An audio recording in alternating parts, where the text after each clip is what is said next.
Hello, this is Caitlin Martin, and this is my Module 12. This is tort liability, a violation where one person causes damage, injury, or harm to another person. I just want to let you know I'm very sorry if I pronounce any of these names wrong. First court case I'm going to do is Flanagan versus Canton. What led to this court case was Brendan Flanagan, which was a 5th grade student, was sent to go change after the PE class he was in with his classmates. A little background is that they were having problems. He was misbehaving, the class was misbehaving, so that PE teacher sent them in to change early. While in the locker room, Flanagan was pushed from behind and falls into a bench. This causes physical pain and injury. The PE teacher was not in the locker room. He was in the gym talking to another student. The verdict of this case, they sided with Brendan Flanagan. The reasoning for this was due to the fact that prior to the incident, the students were misbehaving. So again, this teacher knew that they were misbehaving, and he still sent them in there knowing that there was a good chance that they were probably going to misbehave again and probably in there. The teacher has the duty to supervise his students. It was seen that their conduct was foreseeable and due to this behaviors that were presented earlier in the class. Reactive measures, the first things first, I believe that every time that something like this happens, there needs to be an incident report filed. Doing this right after will keep it fresh in their minds so that people can get the best information they have. In my school, we have not had any incidents like this, but I believe that if this were to happen, they would set mandatory teachers or support staff or any kind of staff that they can set to be in the locker rooms or around the locker rooms. But I think it would be specific to the gender. So female teacher with the girls, male teacher with the boys. Proactive measures, I think that meeting with the teachers and support staff, talking to them about how important it is to be supervising them. I don't think that people really think about how quickly something can go south, so supervision is very important. I would also talk to them about their ability to ask for help if they need it. I know that sometimes when incidents happen, you have a whole class, so you can't leave the whole class to deal with one student. You have to just figure it out that way, but there has to be a conversation with administration or a conversation with the principals and things like that to know if there is help, that somebody needs help with their classroom or needs help with a student, that they'll be able to get that help that they need. Professional ethics, I think that educators, our job is to keep kids safe at all times. I mean, it's easy to believe that everything's going to be fine and you're not going to have incidents, but there's always times that split-second things will happen, and you have to be very aware of where your students are and what's going on. I think it's very important to make sure that there's supervision at all times. The next one is Frame versus Camiex. What led to this court case? Casey Frame was an 8th grade student. He was in a class and had been misbehaving numerous times throughout the class. Mind you, this class, there was a substitute teacher in for the regular teacher. His behavior continued during a test as well. So he was asked to leave by the substitute teacher, which was Camiex. When Camiex went to remove Frame from the class by grabbing him by the wrist and escorting him out, Frame ended up losing his balance and falling backwards and hitting the podium.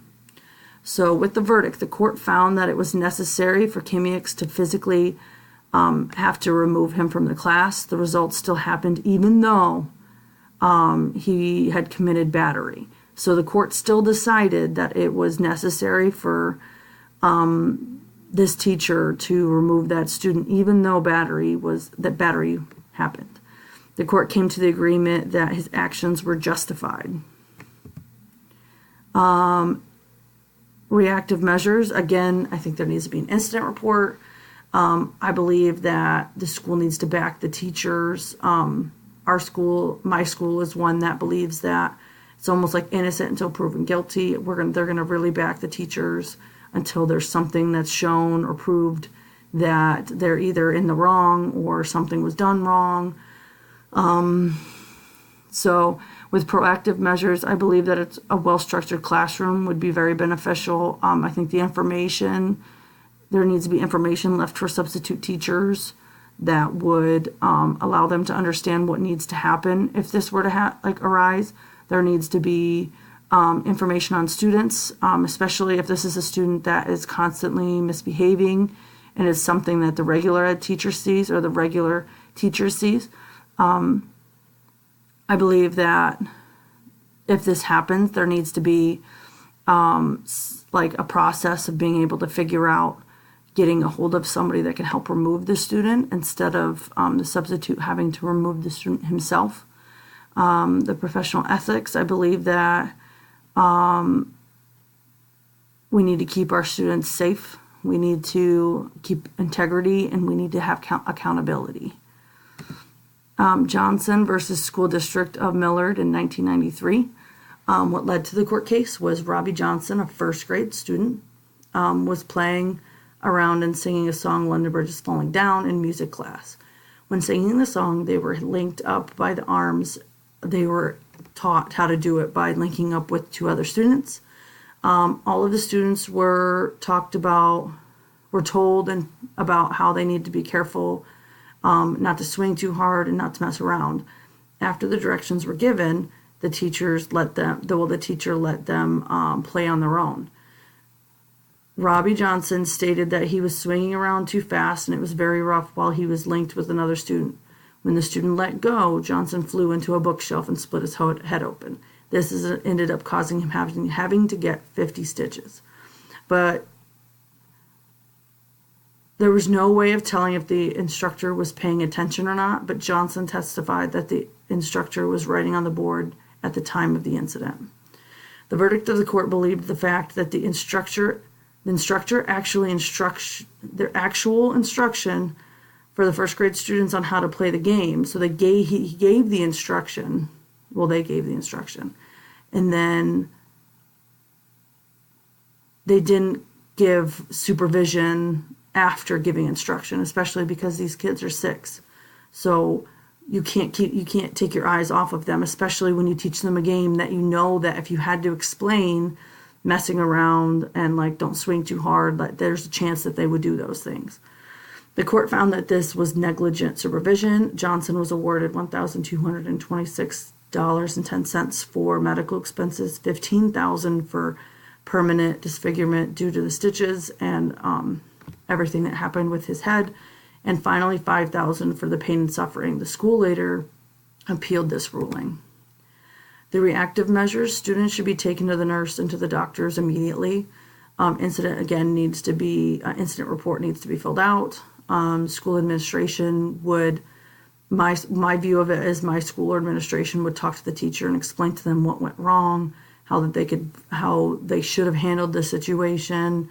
And I don't think it would just be the principal. I think it would go up higher, and I think maybe superintendent even probably talk to them about the incident. They would also talk to the teacher about monitoring students in the way that teachers should never turn their back on kids. The proactive measures is to meet with all teachers and staff and talk about how important it is for supervision and monitoring of students of all ages. The professional ethics is that I believe that everybody should be accountable for the negligence that they have if they do have it. So accountability is very important.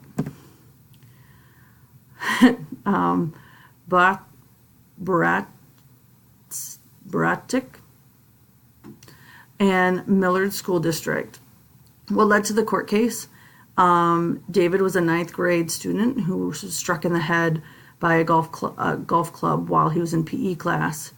David was rendered unconscious and ended up dying 2 days later. Before passing away, he did not ever regain consciousness. And then the verdict was the court sided with David's family and found that the school was negligent. This was due to the fact that not all students were given the safety instructions and the safety procedures were not followed. Reactive measures, first of all, I think an ambulance and all that stuff would have to be called. Get them to the doctor as soon as you can. That's just if I'm going right from when the incident happens. Right after the incident report needs to be filled so that all information is given as needed, then I believe that the district would have an internal investigation. My school's done those before, not on anything to this extent, but things that needed to be looked at. This would involve taking statements from everybody that was involved with the incident, so students, any aides, teachers, anybody that would have seen it. They would even look at cameras. They would check, and they would check with anything around that would give them any kind of evidence or information on the incident at hand. I know my school would be very involved in this. Proactive measures, make sure all teachers know the rules, regulations they need to follow for each aspect of their teaching. Also, I think that it's not just the teachers that need to have the refresher on the rules and regulations. I believe that this needs to be something that's directed towards the kids as well, like with directions, rules, regulations. It needs to be repeated each day to ensure that students really know what's going on. And you don't know what kids are there and get the first set of instructions, so you need to keep it there. Professional ethics, I think all professionals need to be held accountable. Again, I've talked about this with other cases, but accountability is very important. I think that you need to be held accountable when things happen. So as a teacher, there was a lot of things that I believe that could have been done different in this situation. Not saying that it wouldn't lead to the same incident, but I think that there was a lot of things that they could have looked at and they could have changed that could have caused a completely different ending of that story. Peterson versus Baker, 2007. So what led to the court case was Jonathan and a classmate arrived late to Mrs. Baker's class, and she was a first-year teacher. They began to interrupt and talk very loudly while Baker was teaching. Baker asked the other student, who was Willie Landers, to leave the room. Peterson believed that he was the one being talked to, so he started to leave. The teacher told him to sit back down, and he refused. Baker claimed that Jonathan pushed her out of the way after she would not let him leave numerous times. Baker stuck her hand out to stop Johnson from hitting her, and she struck his neck. Jonathan left the school, and when he returned, he went right to administration. The principal explained that he did see red marks on his neck. The verdict was the plaintiff stated that Baker administered corporal punishment by grabbing Jonathan's neck. Doing this was a violation of his 14th Amendment. The court ruled that the force used by the teacher was not excessive. Also, there was no evidence of visible marks on the student, and there was no medical treatment required. Reactive measures. Teachers should have gone right to the administration to explain what happened. I think that at our school, it's very important, or in any school, that when something like this happens, you make sure that your administration knows, your principal, anybody that's like, that you think you would need to talk to, they should know about this before anything else happens, before a student comes in, a parent comes in. If it comes from the teacher, I think it's a great thing to start with, is that you should tell them your view of the story and what happened. Then they should call the student in. After that, there should be a meeting where all faculty goes together to understand if a student were to try and leave the room, what they should do. This is something that should be shared with subs as well. I've talked about this with other cases. Proactive measures is all faculty needs to be trained. All faculty needs to be trained on what they should do if behaviors arise, such as CPI training, where teachers and staff learn how to restrain if they needed to. I think that's something that's really good to just know, and it teaches you different things that you can do so that you're not making skin-to-skin contact with a student.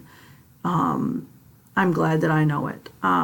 Also trained on how to handle situations like this. So what you should do, who you could call, what information you can get.